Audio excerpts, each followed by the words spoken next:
قال رسول اللہ صلی اللہ علیہ وسلم انہا ستکون فتنۃ، ان قریب ایک بہت بڑا فتنہ رونما ہوگا۔ حضور نے خبر دی فتنے کی۔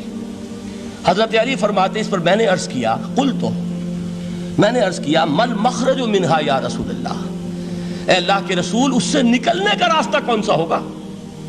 دیکھیے یہ لکھا ہوا ایگزٹ، نکلنے کا راستہ، اور عام طور پر آپ نے دیکھا ہوگا بڑے ہالز میں یہ سرخ روشنی ہوتی ہے، اس میں اس کا اہتمام کیا جاتا ہے کہ اگر خدا نہ خواستہ کوئی حادثہ ہو جائے لوگوں کو معلوم ہو نکلنے کا راستہ کون سا، یہ مخرج ہے۔ حضور نے خبر دی کہ فتنہ ہوگا۔ تو دیکھیے میں ایک بات عرض کیا کرتا ہوں، ذرا توجہ کیجئے، ہمارا حال کیا ہے؟ ہم بڑے ریشنلسٹ قسم کے لوگ ہیں، یہ زمانہ ریشنلزم کا ہے۔ اگر ہم ہوتے تو کیا پوچھتے؟ وہ فتنہ کیا ہوگا، کیوں ہوگا، کہاں سے آئے گا؟ ہمارے سوال یہ ہوتے ہیں، کب آئے گا، کیوں، کہاں، کب، کیسے؟ ان سب کی حیثیت علمی سوالات کی ہے۔ بھائی کب آئے گا ایک علم ہے، کیسے آئے گا علم ہے، کہاں سے آئے گا علم ہے، لیکن اصل جو عملی اعتبار سے اہمیت والی شے ہے، بچاؤ کا راستہ کون سا ہوگا محمد الرسول اللہ، یہ بتائیے ہم۔ مل مخرج منہا یا رسول اللہ، حضرت علی نے یہ نہیں پوچھا فتنہ کیا ہوگا، کہاں سے آئے گا حضور، کیوں آ جائے گا، کب آ جائے گا، نہیں، مل مخرج منہا یا رسول اللہ، اے اللہ کے رسول یہ بتائیے کہ جب وہ فتنہ رونما ہوگا تو نکلنے کا راستہ کون سا ہوگا؟ اس کا جواب ہے، ارشاد فرمایا محمد رسول اللہ نے، کتاب اللہ، اللہ کی کتاب ہے وہ مخرج، یہ کتاب ہے کہ جس کو تھامو گے تو فتنوں سے محفوظ رہو گے۔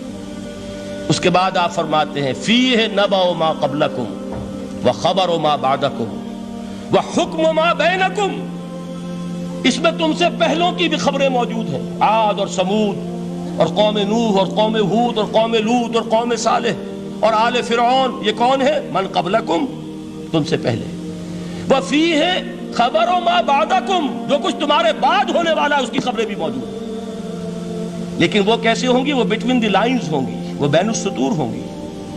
ان کے لیے انسان کو، آپ کو معلوم ہے ایک عبارت میں سطور ہوتی ہیں اور ایک درمیان میں ہوتا ہے، ان کے کچھ لکھا ہوا نہیں ہوتا۔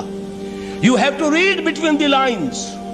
قرآن میں بعد میں آنے والے حالات بھی درج ہیں، لیکن اس طرح نہیں جیسے کہ پچھلے حالات درج ہیں۔ اس کے لیے ذرا ان ڈیپتھ پونڈرنگ اوور، غور و فکر اور تدبر کی ضرورت ہوگی۔ وحکم ما بینکم، اور جتنے اختلافات تمہارے اندر پیدا ہوں گے تا قیام قیامت، ان سب کا فیصلہ بھی اس کتاب میں موجود ہے۔ وَهُوَ حَبْلُ اللَّهِ الْمَتِينُ وَهُوَ الذِّكْرُ الْحَكِيمُ، یہی تو ہے وَهُوَ الصِّرَاطُ الْمُسْتَقِيمُ، سیدھا راستہ اور کون سا؟ یہی قرآن تو ہے۔ ہر رکعت میں کہتے ہو اهْدِنَا الصِّرَاطَ الْمُسْتَقِيمُ، اور قرآن دیا ہوا ہے اس پر غور نہیں کرتے۔ عجیب تماشا ہے ہمارا، نماز کی ہر رکعت میں اهْدِنَا الصِّرَاطَ الْمُسْتَقِيمُ، اور حضور فرمائے وَهُوَ الصِّرَاطُ الْمُسْتَقِيمُ، صراط مستقیم یہ قرآن ہی تو ہے، الذکر الحکیم یہ قرآن ہی تو ہے، وَهُوَ حَبْلُ اللَّهِ الْمَتِينُ، اور یہی ہے اللہ کی مضبوط رسی۔ آپ نے قاری صاحب سے وہ آیات سنی سورہ آل عمران کی، وَاعْتَصِمُوا بِحَبْلِ اللَّهِ جَمِيعًا وَلَا تَفَرَّقُوا، اللہ کی رسی کو مضبوطی سے مل جل کر تھامو اور تفرقے میں مبتلا نہ ہو۔ تفرقہ ہوگا تو کیا ہوگا؟ تمہاری ہوا اکھڑ جائے گی۔ آج آپ کو معلوم ہے دول عرب اگر یہ یکجا ہو جائیں، ایک دن کے لیے اسرائیل قائم نہیں رہ سکتا، امریکہ نہیں، امریکہ کا باپ اسے قائم نہیں رکھ سکتا۔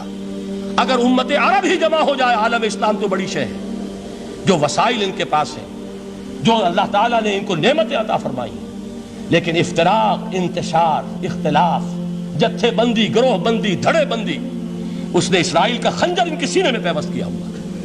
اس لیے کہ فَتَذْهَبَ رِيحُكُمْ، اگر تم اختلاف کرو گے تو تمہاری ہوا اکھڑ جائے گی، آج وہ ہوا اکھڑ چکی ہے۔ تو فرمایا وَاعْتَصِمُوا بِحَبْلِ اللَّهِ جَمِيعًا وَلَا تَفَرَّقُوا، اللہ کی رسی کو مضبوطی کے ساتھ مل جل کر تھامو اور تفرقے میں مت پڑو۔ حضور فرما رہے ہیں وہ اللہ کی رسی کون سی؟ ہوا حبل اللہ المتین، یہی قرآن ہے اللہ کی مضبوط رسی۔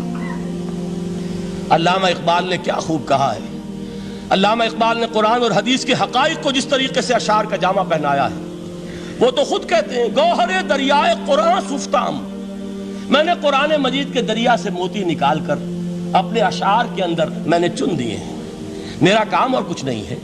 موتی کوئی بھی غواص پیدا نہیں کرتا، دریا کی گہرائی سے نکال لاتا ہے، یہ میری حکمت نہیں ہے جو میرے اشعار میں ہے، یہ میں نے قرآن مجید کے دریا میں غوطہ زنی کر کے اس سے یہ موتی نکالے، گوہر دریائے قرآن سفتام۔ اب دیکھیے اسی حدیث کے اس ٹکڑے کو کیسے شعر میں لائے ہیں، از یک آئینی مسلمان زندہ است، پیکرے ملت سے قرآن زندہ ہست۔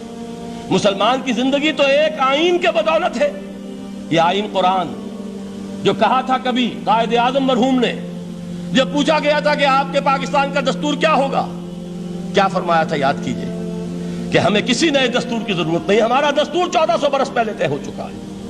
یہ ہماری بدقسمتی ہے جو کچھ کہا تھا قائد اعظم نے کہ God has given us a golden opportunity to prove our worth as architects of a new state and let it not be said that we didn't prove equal to the task۔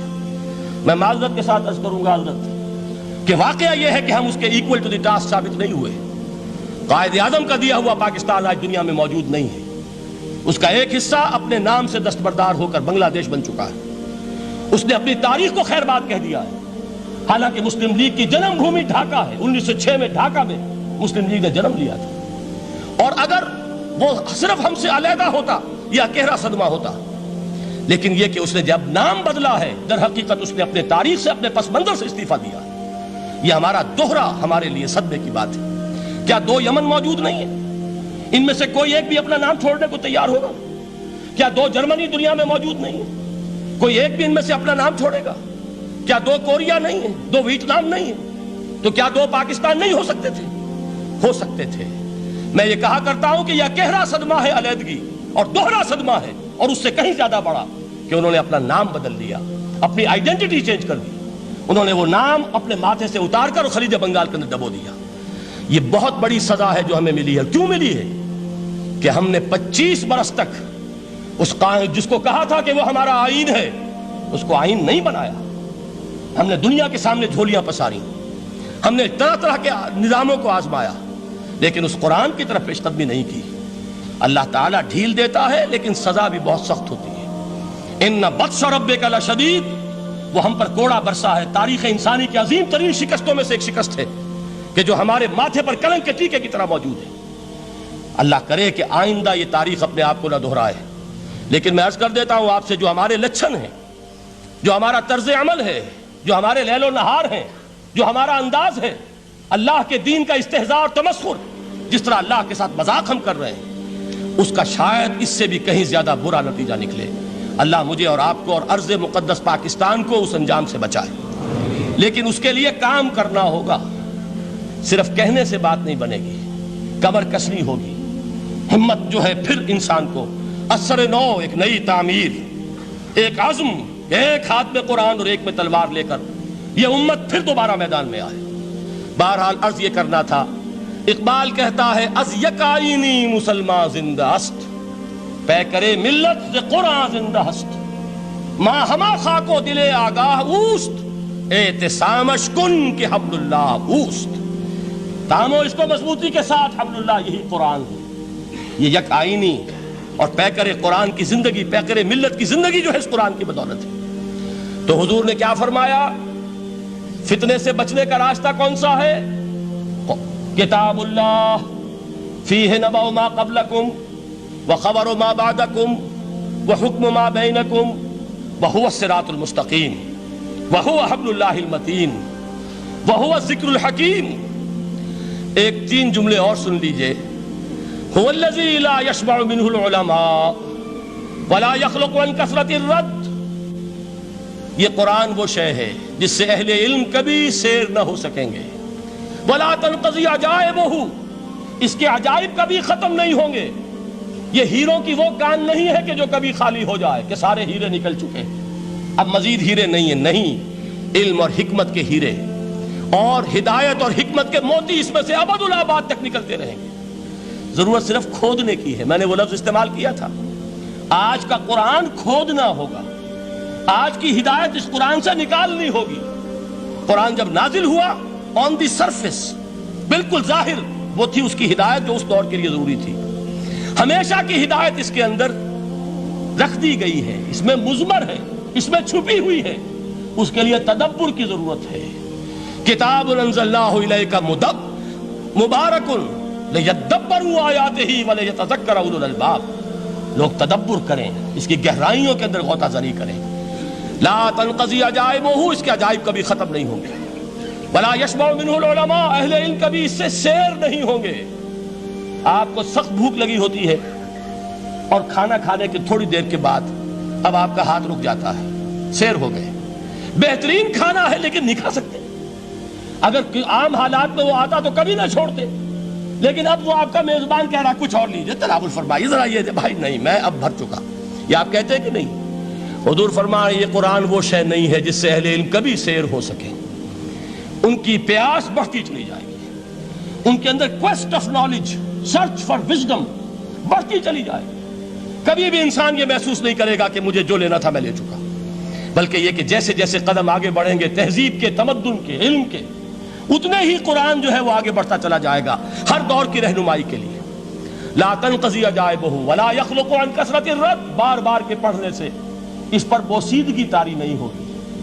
دنیا کی اور کتابیں ہیں، ایک دفعہ پڑھ لیں گے، دو دفعہ پڑھ لیں گے، تین دفعہ پڑھ لیں گے، چار دفعہ پڑھ لیں گے، پھر جی نہیں چاہے گا۔ لیکن یہ کتاب وہ ہے، امام شافعی کا میں واقعہ آپ کو سناتا ہوں۔